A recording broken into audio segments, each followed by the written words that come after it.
Takarítani pedig tudni kell. A takarítók Európa-bajnokságára edzenek a magyarok, miután néhány hónapja ők lettek a legjobbak egy holland versenyen.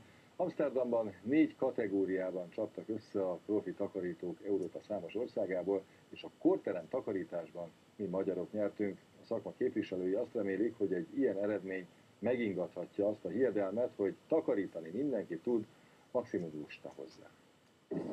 Edzés hetente egyszer ebben a műhelyben. Tartjuk a képeket, eszközöket és tisztítószereinket.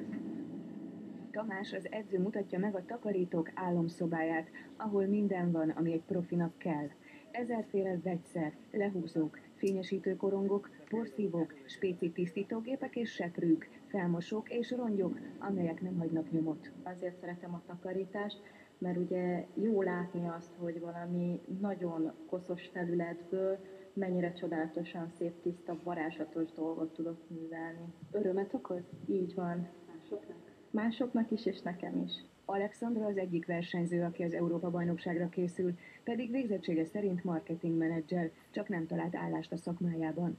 A 20 éves Kristóf is eredetileg gázkészülékjavító, de a takarításban nagyobb sikerei vannak. Kolléganőjével bajnokok lettek Amsterdamban a takarítók bajnokságán. A cég benevezett, és akkor már úgy voltam, hogy megpróbálom. Izgulós vagy? Igen. Versenyen is nagyon izgultál? Hát elején. Pláne, amikor az intenzív osztály takarításának kategóriájában olyan ágyat toltak be, amilyet még nem láttak itthon. Nem nagyon volt ismert számunkra, tehát annak rengeteg olyan apró alkatrésze volt, amire úgy nem voltunk fölkészülve, de végül is jól megoldották a problémát. Olyannyira, hogy ebben a kategóriában győztek az Európa szintű versenyen.